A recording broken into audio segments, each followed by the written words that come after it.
Hello and how you doing, and welcome back to Two Jagoffs. I am your host, Austin Cairns, right here in Point Park University's media hub, and today we are going to be giving our NFL Divisional round predictions. Now, as you can see, I am currently sitting next to an empty chair, and I made a promise to you guys stating that I would have my dad on for the wild card round, downtown Nicholas Brown on for this episode, and then next week Lucas Kuhns will hopefully return for the conference championship, which then all of us will come together and do the Super Bowl special. Last week, of course, my dad was on. The week after, next week, Lucas will hopefully be here if he returns my calls, but Nick Brown came down with the flu. So, unfortunately, no Nick. So, I'm going to probably rock this episode by myself. I was hoping Lucas would show up, but I don't think he's going to, or at least somebody. I don't know. I guess I'm just going to give my predictions anyway by myself today. So, here we go. Starting off, let's recap some of the old episodes. So, obviously, this past week, we actually had Jagoff Marathon, which was really, really cool because not only did we have 2 episodes, we actually had 3. And those 3 episodes were the wild card round episode where me and my dad gave our predictions. And unfortunately, I was wrong in only one game. I almost had a perfect bracket. I was so close. But of course, the Jacksonville Jaguars, who had going all the way to the AFC Championship, literally lost the first round to the Buffalo Bills. And we'll recap that game as the episode goes on. Not only that, Katie Arquette and Derek Dillinger were the first returning guests of 2026. We had a great hour and a half plus long conversation, which was great. And we talked about their careers a little bit. They made fun of me a little bit. And they punched me in the promo, which I really don't quite appreciate, but that's neither here nor there. And then this past Sunday was one of my favorite interviews I've done in a while. Don Alexander, also known as Mr. A, he was actually my kindergarten teacher. That's how I met him. And then we obviously stayed in contact all throughout high school, all the ways up into my adult life. And here we are now, me a senior in college, interviewing my first ever teacher that supported me ever since I was that little. So when I say he was literally there from the beginning, I'm not making it up. He was quite literally there from the beginning. So thank you, Mr. A, for coming down in studio today. And it really has me wondering, like, do you know how many people I've had sit in that chair? I've had my goofy-ass friends in that chair. I've had wrestlers in that chair. I've had the voice of the Penguins, the voice of the Pirates, politicians. It's crazy how many people that I've had in this studio. Oh, Lucas is here. Okay, let me... Hi.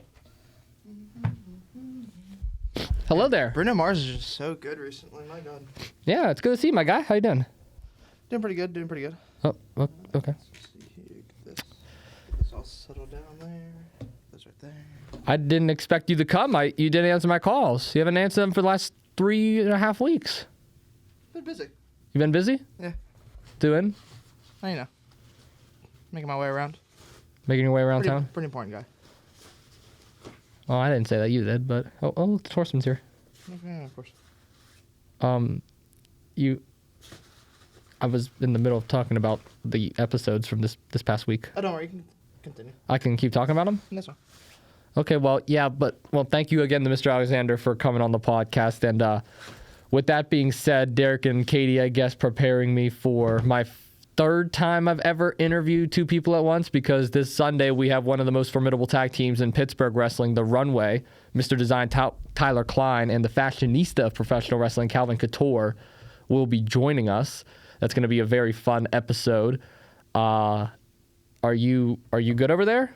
Do you need a minute? Or good. You're good now? Yeah. Well, welcome. Yeah, thank you. Can I have a fist bump, please? Okay, that's fair enough.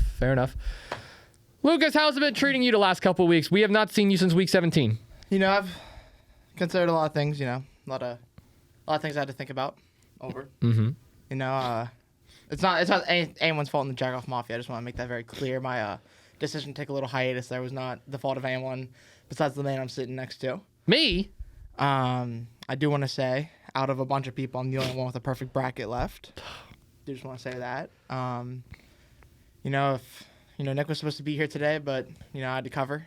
So he let me know in a chat that he was sick. So I figured this guy'd be crying and probably get 15 minutes if I didn't come down. So I didn't want to treat the fans badly because of your actions. So. Well, it's not my fault Nick Brown got sick, respectfully, but I do appreciate you considering the Jagoff Mafia in this and coming down to make a good episode today. And I'm actually glad you're here for other reasons, and I feel like the first reason is the reason we're going to start off with today, and that's probably the biggest news that's come out of the sports world in the last 48 hours. I want to talk about Mike Tomlin. Mike Tomlin of the Pittsburgh Steelers lost his 7th straight playoff game that has now been 0-7 in the last 7 years. The last 3 years, actually 4 years specifically, have all been losses by 21 points or more. This loss, probably the worst since, honestly, the 7-game streak started against the Houston Texans, where he lost 32-6, stepping down after 19 straight winning seasons. Lucas, I'm going to go to you. You're the Steelers fans of the podcast. What was your thoughts and opinions on Tomlin stepping down? Not the way I thought it was gonna go. I definitely didn't think he was gonna leave before his contract expired. I thought he was gonna get at least that 20 winning season record, probably. Mm-hmm. It was kind of. I also didn't think it would come so soon. Literally the day after the loss. So, it was a little out of nowhere. But I mean, the fans wanted it. I don't think some of the fans realized how good we had it, being able to be a winning team for 19 consecutive years. But, I don't really have much to say on it until we get another coach. There's a lot of coaches I wouldn't mind getting. There's a lot of coaches that I don't believe to be any better than Tomlin. And there's a lot of coaches I find to be much worse than Tomlin. So, don't have really too much to say until we figure out who we're going to get. But his time was coming. It's like the Penguins with Mike Sullivan. He's a fantastic coach. He can easily go almost anywhere else, but his time here was just up. I agree, but I feel like Steelers fans are the worst fans to have this situation going through, and I feel like you can agree, actually being a Steelers fan yourself, you understand that when you're winning, oh my goodness, this is the best team out there. This is incredible. But when we're losing, holy hell, fire everybody, cancel this, cancel that, sell this, sell that. That's how we are in Pittsburgh, because we expect championships. We expect greatness. We expect the Pirates to be good, which they're not. We expect the Penguins to be good, which at times they're not. We expect the Steelers to be good, which in recent memory, they have not been good. I feel like Mike Tomlin leaving the Pittsburgh Steelers is the start of a new beginning for this franchise. When we take a look at the Pittsburgh Steelers as a collective whole, they have only had 3 head coaches in franchise history. And we talked about this on the phone off camera, Lucas. Chuck Noll, Bill Cowher, Mike Tomlin. All 3 coaches have won Super Bowls. All 3 coaches have had players that won awards. All 3 coaches are bound for Canton. 2 of them are already there. 1 of them will damn sure be there. This is a franchise that pretty much runs like a family business. And now they are going to let their 4th coach since the 60s in this team. And I'm here to tell you right now that yes, Mike Tomlin has got winning season after winning season, but the lack of playoff success has been a burden for the Steelers' ultimate end goal, which is obviously the Super Bowl. How do you lose 7 straight playoff games? We're going on a decade now, Lucas, of winning a playoff game. 2016 was the last time the Pittsburgh Steelers can confidently say they won a playoff game. Do we need to go back in the time machine real quick? Obviously, this past weekend was to the Houston Texans. Yes, I'm wearing the hoodie, but that's been neither here nor there. What about the year before that to the Baltimore Ravens? What about the year before that to the Buffalo Bills when Mason Rudolph was the starting quarterback? Then you missed the playoffs the year prior to that, but the year even prior to that, the Kansas City Chiefs blew Ben Roethlisberger out of the waters in his final game. And you can even go a year back even further in the time machine and see the Cleveland Browns absolutely expose them, winning their first playoff game in God knows how long. This is not what the Pittsburgh Steelers want. So, getting rid of Mike Tomlin, I'm on board. I'm for it. Now the question raises, what is the status of Aaron Rodgers? What is the status of TJ Watts? What is the status of Cameron Hayward? These are people that are here because of Coach T. These are guys that are here and devoted to this team because of Mike Tomlin. Now that he's gone, are they going to feel a certain way? Are they going to want to play for this team? I feel like the Pittsburgh Steelers have a lot of thinking to do this offseason. They need to find a coach, and they need to find one fast, because as of right now, there are 9 teams with head coaching opportunities. There are 9. And I guarantee you there may be 1 or 2 more as the offseason progresses. Pittsburgh, they had a great season. I was surprised that they put together 10 wins. I was honestly expecting 8 or 9, but they squeezed out 10. But that playoff game perfectly showed that they did not belong there. And I don't believe Baltimore belonged there either, but Pittsburgh did not belong there. Houston exposed them and showed them what a real defense is like. Pittsburgh had the highest paid defense in the NFL going into the season. They were supposed to be the ones to have one of the best defenses. Houston showed them what a good defense looks like. Great game from the Texans. Very excited to talk about these games. I do have one last question, though, for you, Lucas, about the Steelers, and then you can kind of add on whatever you would like. Do you believe the Steelers are going to get better or worse without Tomlin? Oh, probably worse. Worse? Probably. Mike Tomlin had a special ability. Teammates liked him. The locker room, even though it was a little messy, a lot of people respected him. People wanted to come here because of him, and now you lose that aspect. So, like I said, it depends on what coach we get. I'm excited and scared all at the same time. Yeah, it's going to be certainly a big change here in Pittsburgh. Let's get into some of our games now. Of course, we have the entire divisional round to cover. This is a big weekend of football. And there's only 4 games, but we're going to go more in depth. Obviously, we're going to recap some of the prior wildcard games. You weren't here for wildcard weekend last week, so I would love to get some of your thoughts on some of the games that took place.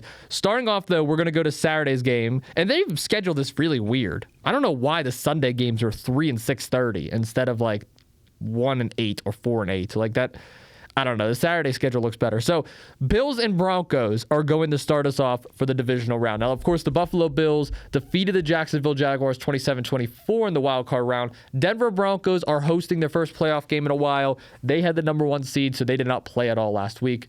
I'm going to go to you on this one first, Lucas. What was your thoughts on the Bills' victory before we get into the predictions? I wasn't surprised. I had the Bills winning all along. I thought Jacksonville was one of the fraudier teams in the playoffs. I said that multiple times. So yeah, kind of excited. I honestly thought Buffalo was going to score more points on them, to be honest. I was a little underimpressed with Buffalo. So. Josh Allen needs a lot of help. I mean, outside of James Cook, this offense has been mid at best. I expect the Buffalo Bills to go into this game and struggle early on. But Denver is one of those teams that also struggles early on. They've been struggling early on most of the season, and it's usually the third and fourth quarter, especially that fourth quarter where the Broncos start to score all their points. At Buffalo, if we've known anything about them in the fourth quarter this year, I mean, go back to the first New England game, go back to the Houston game. They struggled to end games. They struggled to close off victories this year. So I'm a little worried about the Bills this weekend. But going back to the game specifically last week against Jacksonville, Trevor Lawrence and Liam Cohen proved that they have changed the culture here in Jacksonville. And I know a lot of that reporter is getting a lot of scrutiny and a lot of backlash right now for the question, not even the question that she asked, the statement that she made where she said, like, Duval County thing. Like, she was pretty much hyping up the coach and talking about the season. And everyone called her unprofessional, saying, oh, well, you should be asking questions. You shouldn't be doing that. No, that's honestly a message that needed to be heard. That's a message that Jacksonville needed to hear. And I'm very proud of that reporter for doing so. And I'm very proud of the professionalism from Liam Cohen as he was up there at the podium. This is a team that's going to be reckoned with in the next couple of years if they build right. Trevor Lawrence is on the uprise right now. Love what I'm seeing out of this defense. Love what I'm seeing out of Cohen. He's probably second or third for coach of the year. We talked about this before. Ben Johnson, I think we could both agree is coach of the year as of right now. And it's between Cohen and Vrabel for that number 2 and 3 spots. So I've been very impressed with this team. They're going to do big things next year, especially depending on the status of C.J. Stroud and the Texans. Obviously, the Colts, we have no clue what that's going to look like with injuries. The Titans are bottom of the barrel. We're not worried about the Titans at all. But the Jacksonville Jaguars, very excited next year. Back to Buffalo, though. Josh Allen has the chance to prove that he belongs. Joe Burrow, Patrick Mahomes, Lamar Jackson, they're all on the couch, Lucas. They're not in the playoffs. There is no more excuse for Josh Allen not to be a Super Bowl champion. This is not a good team. This is not the same Buffalo team we saw last year in his MVP season. But this is still a decent enough team to get the job done. They need to win against Denver. I have Denver winning this game.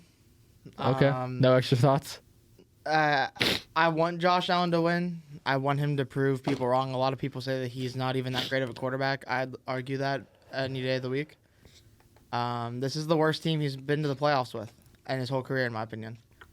He has basically no help. All of his good weapons have gone away. And I don't think it's gotten much better on either sides of the ball in the last 3 years. Both teams basically have the same struggle. I'm just more confident in Denver to pick back up. I'm worried about both of these teams because, like I said before, they both struggle to get off to a hot start. So when I'm looking at both of these teams, Lucas, I'm like, wait a minute. How the hell are they going to be able to even have enough points to close off this game by the end of it? I'm going to agree with you, though, and go with Denver. I think Bo Nix is a stud. I think this offense is going to cook. And this defense is really good, too. Sean Payton is probably, I would say, the most experienced head coach right now in the AFC side of things. He's won a Super Bowl before. He knows what it's like to get through the playoffs. He knows what it's like to host a playoff game. He knows what it's like to, if he had to, go on the road, but obviously that's not going to happen since they have the number 1 seed. Sean Payton perfectly set this Denver Broncos team up, and this was a coach we were questioning going into this past offseason. So I'm not worried about the Broncos one bit. I'm not even worried about turnovers. Honestly, I'm more worried about Josh Allen turning over the football than I am Bo Nix, if you want the honest truth. But I think this is going to be a clean game. I don't think this is going to be as high scoring as people are going to say, though.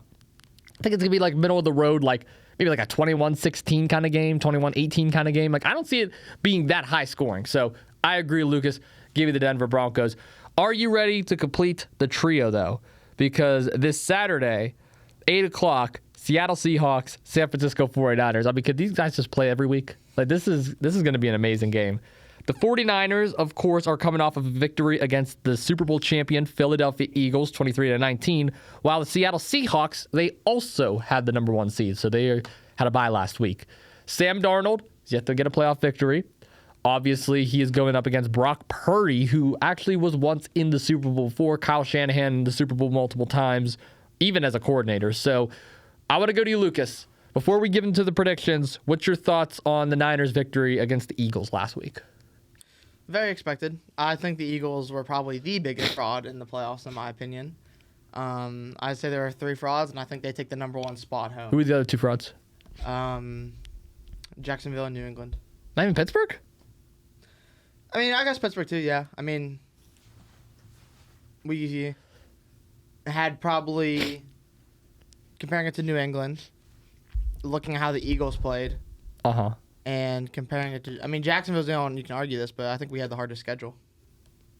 I mean, New England versus, I mean, if you want to count Baltimore, because technically until the last game of the season that got played, Baltimore was a .500 team. They only versed 2 other .500 teams this whole season. Yeah. Everyone else is frauds. So I think those 3 teams are the biggest frauds in my opinion. Steelers are number 4 probably, but yeah. No, but the 49ers, once again, I kind of thought they were going to do better just because of how bad the Eagles have been playing. I'm pretty sure everyone has seen that clip of them walking back to the locker room now. I'm pretty sure A.J. Brown is officially a free agent. So yeah, I think the Eagles era of 1 year is officially over. Well, with that being said, Kevin Patula is also officially out as offensive coordinator now, and I feel like he is actually the main reason why the Philadelphia Eagles offense was so bad this year. And it's not even like they were bad. I feel like bad's a bad word to use for them. I would say predictable is probably the better word to use here. They were very predictable. You knew what the Eagles were running every single play. I forget the exact stats, so correct me in the comments if I'm wrong. I'm pretty sure the Philadelphia Eagles in this playoff game against the San Francisco 49ers only lined up in the shotgun twice in that entire game. And every time Jalen Hurts went under center, they ran the damn ball. No play action, no screen, no RPO, a handoff every time. That is so predictable. I could predict that. You could predict that. We could all predict that. So when it comes down to the Philadelphia Eagles, I agree. They were the biggest frauds. I actually said this was going to be the only blowout of the game. That's why I said last week when I was on with my dad. I expected it to be a complete blowout. The Niners struggled a little bit early on, though. Pittsburgh, they took the only blowout this week. I'm going to be honest. Didn't struggle until the 4th quarter? Huh? Didn't struggle until the 4th quarter, though? Who? Steelers. Oh. It was basically 7-6 and 6-7 the whole game. Yeah, Houston just turned it on. I think I told you this off camera. Houston's offense was doing so bad all game that the defense in the 4th quarter was like, okay, I guess we're doing both jobs now. We're just going to start scoring for you guys. Because the defense played good all game, but that offense, oh my gosh. We'll get into that in a little bit. But no, Philadelphia, they deserve to be on the couch. They have a lot of work to do this offseason.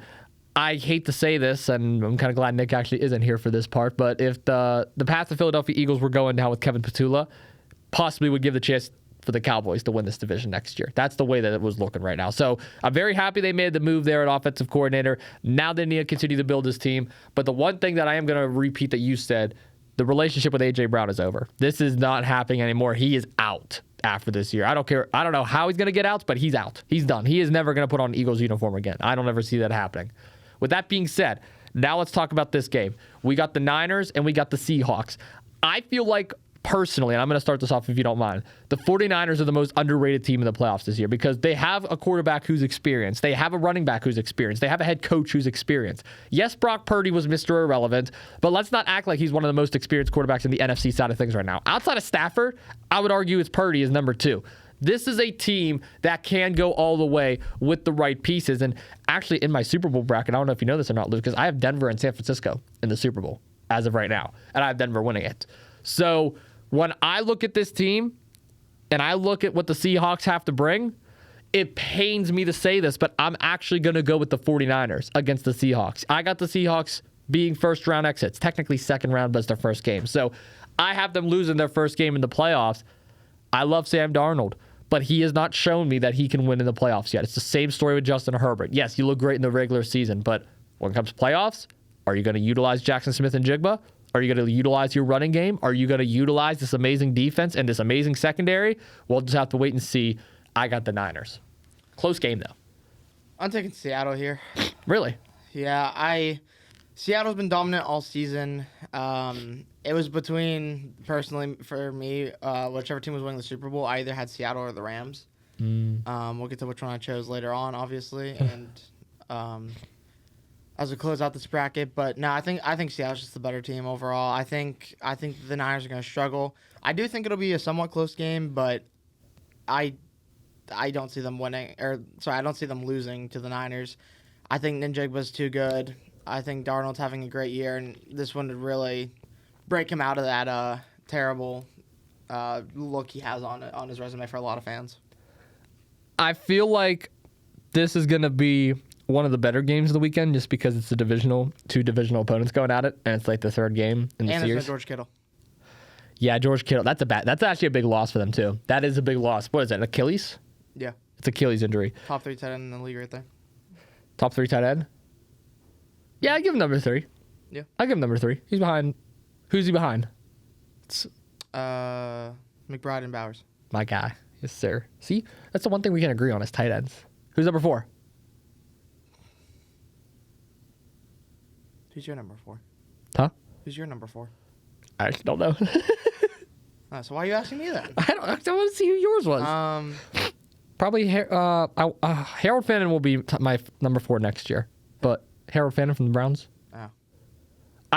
Kelsey was still pretty good, but I mean, if Pittsburgh knew how to utilize it, we'd have 3 tight ends. That would all be great, but we don't utilize it for one of them. Freiermuth should be number 4 realistically. Freiermuth should be number 4, and he should have been top 10 his entire career, but Pittsburgh forgets that we have him half the time, and we think he's a cheerleader. Right. But we're not Minnesota.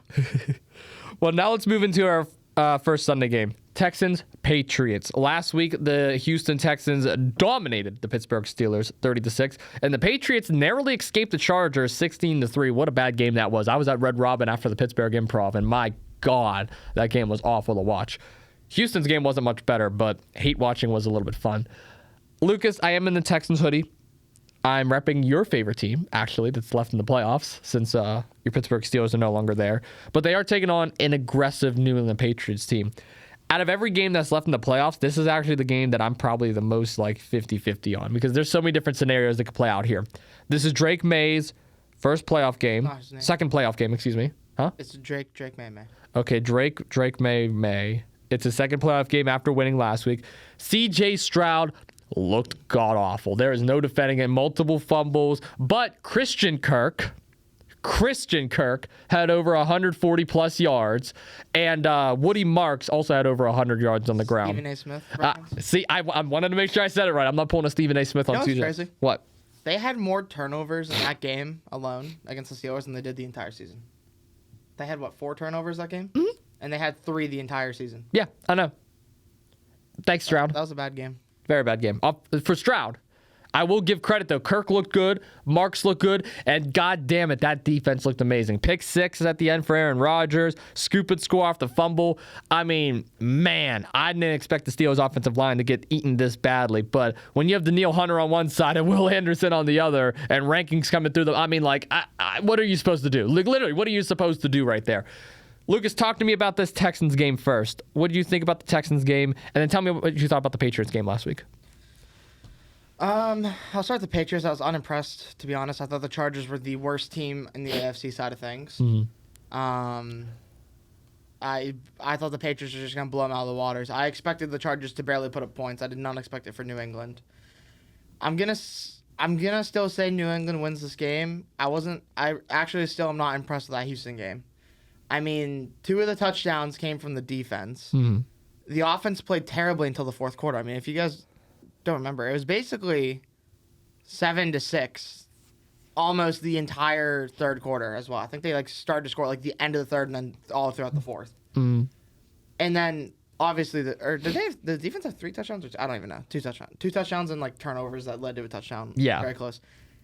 I don't see something like that happening against the Patriots. I don't see that pick 6. I don't see a fumble return where that goes for a touchdown.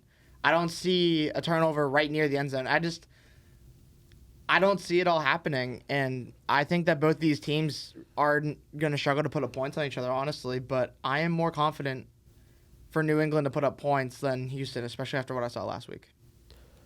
Do you think the Houston Texans, we're not going to give predictions just yet, do you think the Houston Texans defense, though, balances out with New England's offense and then vice versa? Because these are 2 teams that were pretty evenly matched in the regular season. Both defenses are really good. I mean, let's not ignore New England's defense. They have a really good defense, too.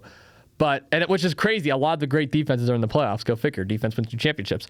But New England's defense is really good, and their offense started to come into their own. Trayvon Henderson started to step up once the whole fumble situation got figured out.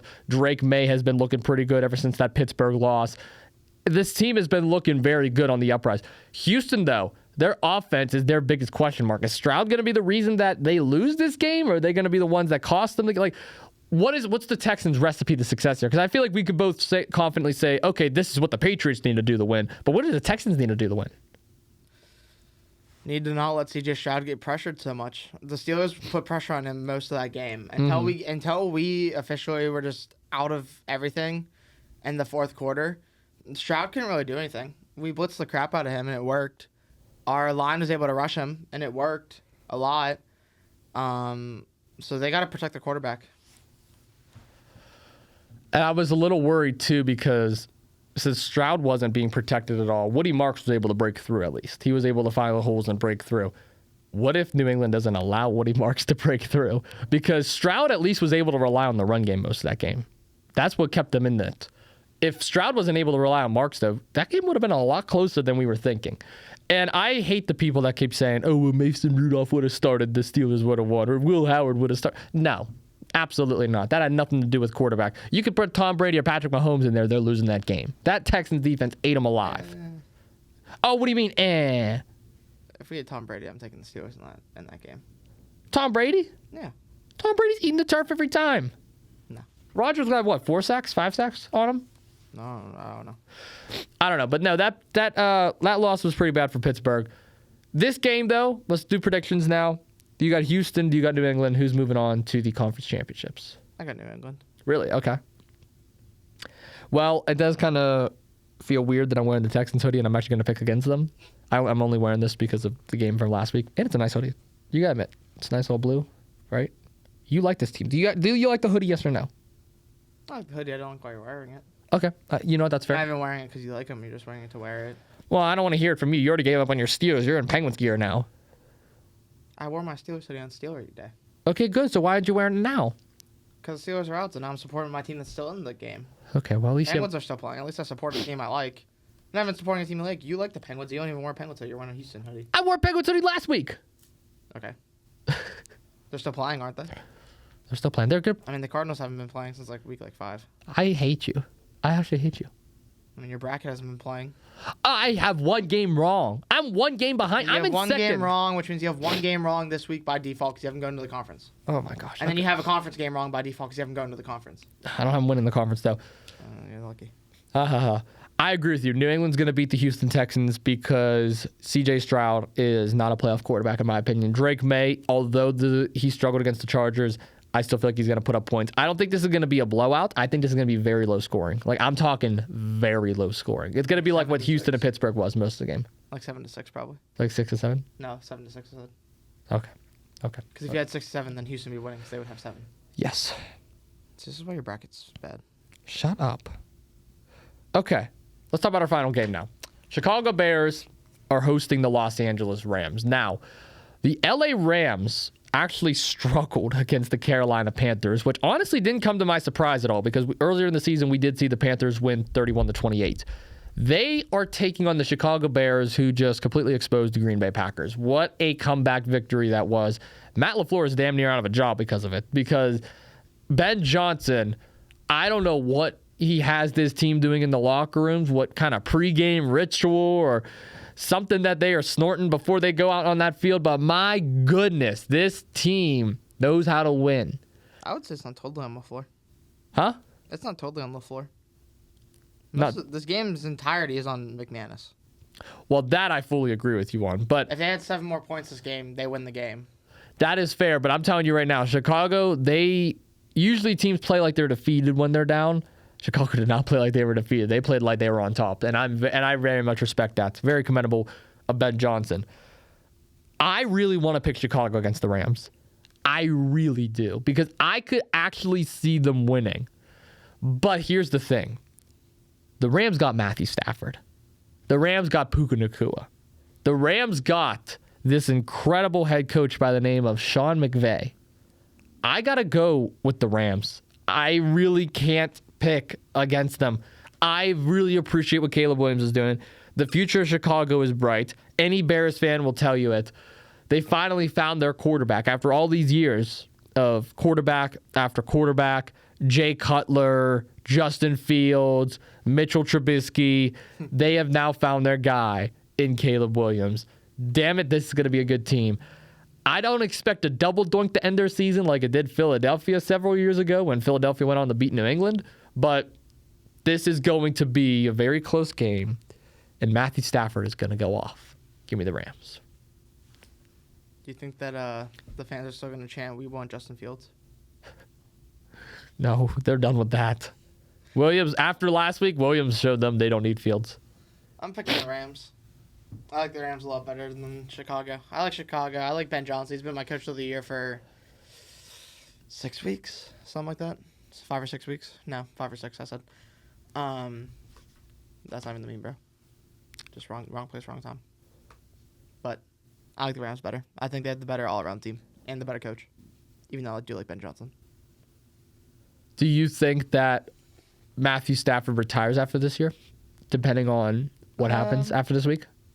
That's a question that's going around. How many more years is on his contract? I actually have no clue. Depends what his contract looks like right now. And depends how far they make it if they win the Super Bowl. Mm-hmm. Okay. Well, that right there is going to do all of our games for this weekend. We do have a couple of other topics I would like to get into today, Lucas, if you do not mind. So, starting off, I feel like it's only fair that I did this last week with my dad. I'm going to do it with you this week too. I just want you to give me your Super Bowl predictions, okay?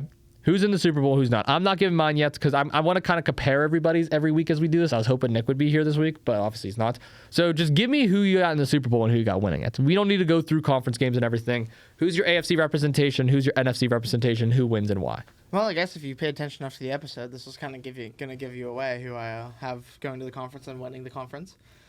But I do have the Rams in the Super Bowl. Obviously. I do have the Rams winning said Super Bowl, and I have them versus Denver. I like that Super Bowl matchup. Yeah. I like it a lot. Mine's pretty much the exact. I think my bracket's like almost the exact same as yours, minus the whole Jacksonville situation. Just one less win for 2 weeks straight, at least. Yeah, it's minus the Jacksonville one, but I like San Francisco a lot more, man. I really do. Hey, you want to know the last time I did good in your Super Bowl poll? What's that? It's whenever I had one of the most controversial picks and didn't get a single game wrong, and the Rams won the Super Bowl. That is true. So could it happen again? I thought that was my phone. It was a train. My God, it like vibrated. It did. It vibrated the whole room. I was like, what the hell was that? I thought like I know my phone's not do not disturb. I thought someone like did like the call you twice and it goes through anyways because do not disturb. It's not actually do not disturb. It's don't annoy me. It's please leave me alone, but yeah, I mean I turn it on whenever you call me, but I know the do not disturb feature on the phone is just as useful as the sign on the door out there. just as useful as your bracket with Jacksonville. Shut up. Two phones had us falling off the table. Well, cry me a river. Orbit's knocking it over. Well, if Orbit wants more space, then give Orbit more space. Orbit doesn't need no more goddamn space. He's a Wendy's toy. He's a Wendy's toy. I'll leave right now. Okay, please don't. We have a couple other things. I take it back, Orbit. I take it back, damn it. He already hit me in a promo. Apologize to him. My apologies, Orbit. Anyway, there is a national. But I I like the Rams. I have them winning. Okay. Also. Well, there is also a big national championship game. I know you don't keep up with college football, but I do actually want to talk about this for a Indiana's second. going all the way. Okay. Indiana, Miami. I got to tell you, this has probably been the most interesting college playoffs in a very long time, and I've been very pleased with it. I love this Indiana team, but this Miami team, as much as it pains me to say it because they're in the ACC, they're pretty damn good too. You got Indiana going all the way? What's the coach's name again? Kurt Signetti. Kurt, Nick Saban. What's his last name? Signetti. Signetti. Kurt, Coach Saban, Signetti. Okay. He's the next Saban. Pretty much. I agree. I got Indiana going all the way. Dude, Fernando Mendoza is going to be a stud in the NFL. He reminds me of so much Drake May. Before it started. Why? Because he's going to the Raiders? The Jets or the Raiders? He's going to the Raiders. Jets ain't getting the number 1 pick. I mean, they could trade up for it. I highly doubt the Raiders would. Raiders would be idiots if they did that. It all depends on who they get as head coach, honestly. That's what it really depends on. Honestly, if I was Mendoza, I'd rather go to the Raiders. At least they have some pieces. Raiders Raiders have talent. Like I said, they got Genty, Bowers, Crosby. Crosby, they got Powers Johnson. Oh my gosh. At center. You did not just throw that name out there. Oh, he's their center. Okay, is he a good center? He's gonna be helping out him a lot. You know, he's the one that goes hut and hucks the ball every time. Well, actually, the quarterback goes hut, and the center just snaps the ball. Well, I mean, the center in a second could be like, oh, hut. Well, no, the center might not actually snap it on hut because that might not be the hard count. The hard count might be, why did he? You know what I mean? Blue 42. Set red. Ready. As Dak Prescott says, here we go. That's my favorite one. You're trying so hard not to smile. Good, you can let out a smile. You can let it out, Lucas. There you go. See? There you go. And smile. You did. I saw you were fighting back when I did the here. I went, here we go. Blue 80. Orbit at hut. Yeah. Yeah, you're trying so hard not to laugh. I'm going to break you. I'm going to break you. Just like this microphone's about to break. You better stay right there. Oh, my God. Stay right there, please. Okay, there we go. These microphones. Give me Indiana. Yeah, screw these microphones. Give me Indiana, though. They're going to go all the way. I very much like Kurt Signetti. I don't know what... Same thing with Ben Johnson. I don't know what the hell he's doing with this team, but my gosh, he is a great recruiter. He is a great leader. Love his press conferences. I don't know if he's on any of his press conference clips. He is absolutely hilarious. Reminds me a lot of Mike Tomlin with just the random stuff that he says. Yeah, we just lost the best media head coach of all time. There's not one head coach that's ever been better at the media than Mike Tomlin. I don't know. Signetti might put Tomlin on blast for it. Signetti's on pace for it. I'm telling you, Signetti's pretty good. Watch, if you know ball, Signetti's good. Out of any coach of all time, college or NFL, Mike Tomlin was the best media coach. Yeah. Nah, Bill Parcells, man. Parcells was good. Bill Parcells was good. If my aunt had male parts, she'd be my uncle. Okay. Cool. We do not care. We do not care. We do not care. We do not care. He has so many memes made around him. He's the GOAT. Call him the Tomlinisms. I'm a Tomlinismer. Okay. Well, that right there is going to be all the college football talk. Like I said, this Sunday, obviously, we are going to have the runway on the podcast. I'm very much excited for that episode. Calvin Couture, Tyler Klein are going to be on. I do want to talk to you about a couple of other things that's kind of non-podcasting related, but kind of not. Lucas, we've been posting more social media clips these last couple weeks, and they've actually been getting some good views and good responses. And I want to take a second, totally off record here with everybody. Thank you so much for tuning into those. I want you guys to leave comments, message me, message Lucas, message any of us, and let us know what kind of content you want to see, because some of my goals for this upcoming year is I want to try and post multiple clips a day, multiple promos a day. Sometimes I'm doing my wrestling calls. Sometimes I'm doing random skits that I'm doing with Carl or just kind of around my house. I have some new equipment finally coming in now. Finally, the two Jagoffs income is starting to pay off a little bit. And I also want to take clips from old episodes, because if you remember, Lucas, a while ago when we were posting on social media, we didn't exactly have, we didn't really post too many clips. We kind of just did a promo to hype up the episode, and that was it. And then we just left an hour and a half on YouTube or Spotify and just was like, oh, go listen to this. So now I can actually go back and pull stuff from these episodes, make little promos and stuff. So there was a Keller bit that me and Lucas did a while ago. I think it was the blind ranking special, right? It was with Jack. Yeah, it was the blind ranking special with Mr. Jack Dean. I pulled the Keller bit from there. And then we did the Matt Hardy one. So I pulled some of my favorite Matt Hardy moments, which, by the way, that wasn't all of them. That was just some of them. There were some of them I had to cut out of it. And I don't know if you remember this. Do you remember Lucas Carey's episode 3, Your Voice? Do you remember that by any chance? Which one? Lucas Carey's episode 3. Yeah, like what about it? You lost your voice so bad. I think you were either sick or you just lost your voice. But, dude, you sounded so bad in it. Oh, yeah. I was sick like the week before. My voice was shot. Yeah, it was bad in that episode. I was listening. I was like, my God. Because you were like, can you put a picture of Matt Hardy up on the screen? I'm like, who the hell's this? I'm like, oh, that's Lucas. I was like, who the hell did I put on this episode? But that was one of my favorite promos I posted in a while. You could definitely tell the quality, too, between the microphones. Yeah, I had to unblock you just to accept the collaborations on those. You blocked me? Yeah, I was taking a little hiatus, taking a little break. I need a little break from everything. Oh, well, I appreciate you accepting the invite. Matt Hardy, if you're listening, which he's not, but Matt Hardy, if you are listening, go comment. Go like our promo. This guy right here is your biggest fan. I might be a fan. Are you? You might be? I mean, in the comments. Are you a fan enough? I commented. I said I might be a fan. Mm-hmm. I tagged him. I said I might be a fan. Yeah. Let's talk some wrestling. IWC's coming up. Loaded. February 21st. Elizabeth, PA. Mark's Court time. Hopefully you and Jack will be there. I'm talking things over. Talking things over. I'm in the reset button, Lucas. I'd be your ass kicked. Why? Why me? They would just settle some dues. So yeah, I am in the reset button, ladies and gentlemen, this year. If you don't know what the reset button is, it essentially is this, I don't even know what it is. It's a button that chooses matches, which I don't know who the hell approved of this, but be that as it may. The reset button chooses every championship challenger and every opponent in the 16-bit challenge match, which is essentially their Royal Rumble of sorts. And the winner gets a reset button, which is like the Money in the Bank, which gives you a guaranteed title opportunity for any championship on the IWC roster. And you can use that anytime, any place. And I'm not going to lie to you, Lucas. I'm not a wrestler. We obviously know this. I've taken a lot of bumps, most of them thanks to you. But I've taken a lot of bumps in the past. I am a commentator. Not a biased commentator, but I am a commentator. But just know, for anybody that's listening out there, if for whatever reason the reset button happens to select me, don't forget they call me Pittsburgh's favorite Jagoff for a reason. And I'm just saying, if I do have to get into the 16-bit challenge, or if I do challenge for a championship, let's just say the wrestlers that I interview on Sunday won't be the only ones having championships on this table. I might be collecting some of my own gold, Lucas. I might be a champion. I might be able to confidently say that the reset button selected me, Pittsburgh's favorite Jagoff, as an opponent, as a challenger. But in hindsight, before you go, because I can already tell you have something smart to say, I pray that it doesn't select me, because Lucas gave me the name Mr. Glass a long time ago for a reason. I am very injury prone. That is why I don't compete in sports. That's why I'm not athletic. I like to be behind the desk and talk. I'm a talker. That's why I have a podcast. That's why I do 2 episodes a week, because I like to talk. So, reset button, if you're listening, please don't choose me. Please don't select me. You can select him, but please don't select me. I don't think you're even in it, but I'd have a better chance. You probably would. Please don't select me. I would rather sit in this comfy blue chair and talk to you guys on 2 Jagoffs. But if it does pick me, I might have a championship or that button right here. Oh, is it my turn now?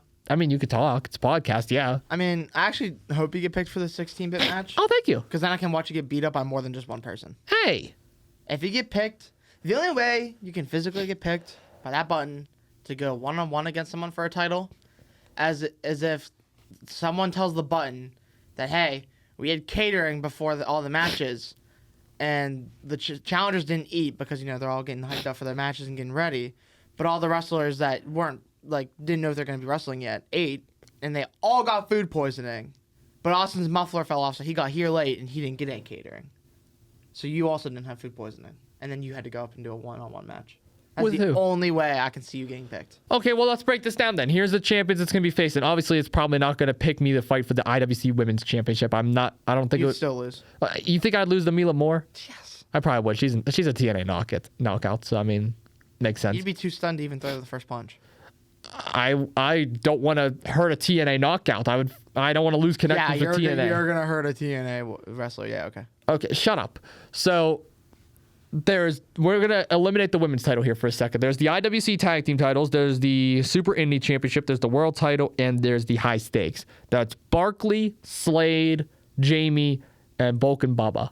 Well, you ain't going for the tag team because you don't got anyone there that likes you enough to want to be with you. Hey. You ain't getting the women's one we already talked about.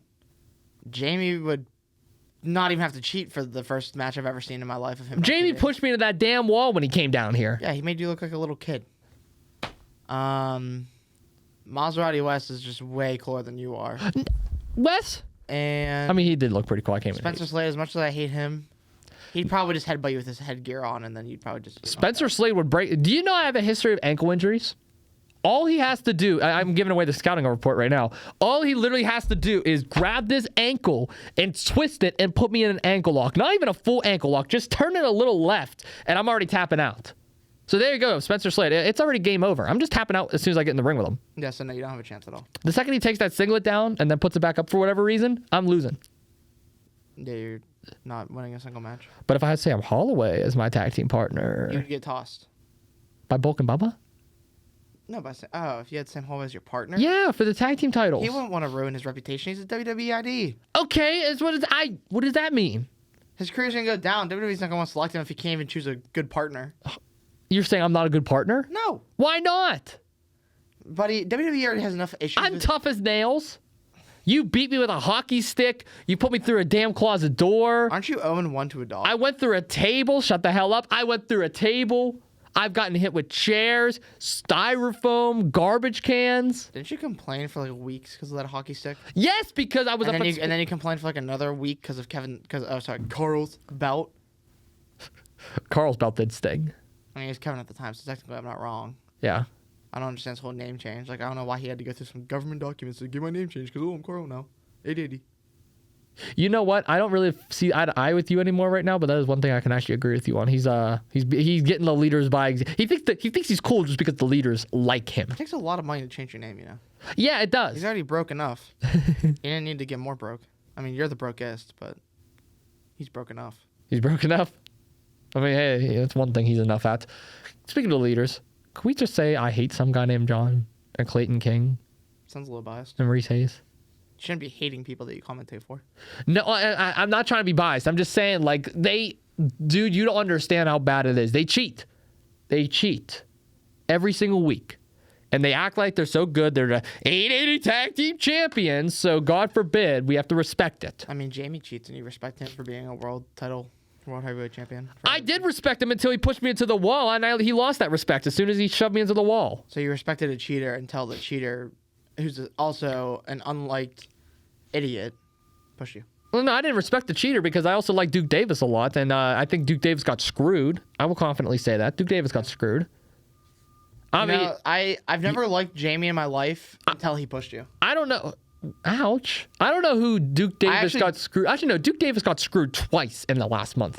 First, he got screwed by Jamie Jamison winning the IWC World title. And second of all, he got screwed at the last IWC event thinking that you went to the Brazilian steakhouse. Meanwhile, you did not. He never once thought I went. Yes, he did. He called you out. He said, did you go to Texas de Brazil or Frigo de Chao? And you said, about that. That was your exact response. Still get that shit grin on your face. You're smirking. You know it's true. I just said yeah. Yeah. You were talking too much like you usually do. Shut up. You don't listen. Talk over everyone. You just hit the mic 4 different times now, and they're going to hear that every single time you did it. My apologies, Jagoff Mafia. Duke Davis also got screwed whenever the biggest loser in IWC being Bill Collier cheated, and Duke pinned him like 3 times, and the ref didn't see it once. Yeah, those refs suck, bro. Put me in as ref. Put me and Mr. Jack Dean as the 2 intertwining refs. Actually, one of the 880 refs is going to be starting at IWC soon. God. Shout out to George Ross. Just gets worse and worse. George Ross is nice. I don't remember any of the refs at 880. I've only been there once. Oh, well, he doesn't just do 880. He does JCW. He travels all over the country and does reffing, so he's a notable ref. Well, tell him that his new boss doesn't like traveling. You're so mean. You're so mean. I'm just, I haven't been here in a while. I feel good to speak my mind. Speak your mind? Speak my mind. All right. Well, ladies and gentlemen, we're going to end things off today on this amazing episode. Lucas, I appreciate you so much for taking the time to actually be here. Are you going to catch a bus? No, I ain't staying here. I don't want to talk to you. You're actually going to stay for the outro. This is great. I thought you would have got up and left, and you're actually going to stay here during the outro? I mean, is that an option? I mean, if you want to leave, you didn't even have to be here. I mean, kind of want to, but I mean, God, I didn't even ask if I want to say anything. You just jumped straight to the outro. You usually ask if I want to say anything. Well, Lucas Kuhns, do you have any final words? Do you want to say anything? Sorry, this was so unplanned. I didn't expect you to be here, actually. He didn't give me an intro spot either because I came in too late, even though this guy never records this early until the one day I try to be a good person and come entertain the fans. Well, you didn't answer my call. I didn't expect you to come, so that's why I got down here and I hit record. I have your notifications muted. I didn't want to talk to you. No, I'm Lucas Kuhns. That's the Four Horsemen. They don't really want to be here for the outro either, so they'll actually be pretty happy. Let me know whenever Lucas Carries is coming back, and I got some stuff planned. You know you're gonna be here next week for the conference championships, right? I could just not show up, not answer your calls again. I mean, I didn't have to show up today. I knew you were calling me this morning because I could tell something was wrong, and then I saw Nick posted something in the group chat about being sick with the flu or something like that. So yeah. So that's how I knew to come down here. I didn't have to be here. Okay. So thank you, Lucas. Yeah. So I'm just gonna. You gonna leave? Go ahead and take this off.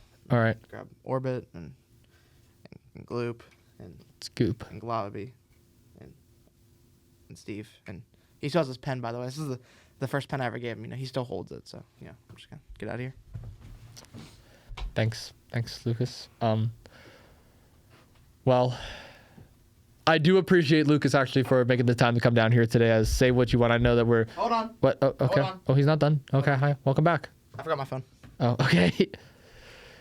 Well, I do appreciate Lucas Kuhns actually so much for taking the time to come down here. Okay. Wait. Okay. Wait. Yes. Hi. I forgot my headphones. I can't listen to Bruno Mars without that either. So. Hey, W. Bruno Mars song, by the way. Yeah, it's pretty good. Yeah. That's a good song. You listen to the whole album? You're listening to the new album? Okay. Well, that's good to know. I ain't gonna lie, that Bruno Mars song is pretty fire. Anyway, thank you all so much for tuning in to Two Jagoffs this past. Wait. Hi, bud. You good? I was gonna catch a bus, but I forgot my wallet. So. Oh yeah, you need the wallet. You can't. You need the ID and everything. Yeah, peace. Okay, yeah, peace. Thanks, Lucas. I'm trying to wrap up the episode here. Thank you. Okay. Wait a second. You might come back. Okay, I heard the door shut. All right, we're good. All right, thank you all so much for tuning in to Two Jagoffs, ladies and gentlemen. I, of course, am. Oh my God, what? I forgot my bag. Oh, grab your damn bag. Get out of here. Well, I can't put anything away within my bag. So. How did you get the Torseman out of here then? Point Park. Point Park Well, represent. they just walked out with me. Okay. Well, so now I got the bag. So it's got some other stuff in here too. So. Okay, thank you, Lucas. Peace. Yeah, peace. Thank you, Lucas. Thank you all so much for tuning in to Two Jagoffs. I'm Austin Cairns. Lucas Kuhns is probably going to come back in again. And next week, we have our conference championship episode. Hope to see you all there. See you then. Peace.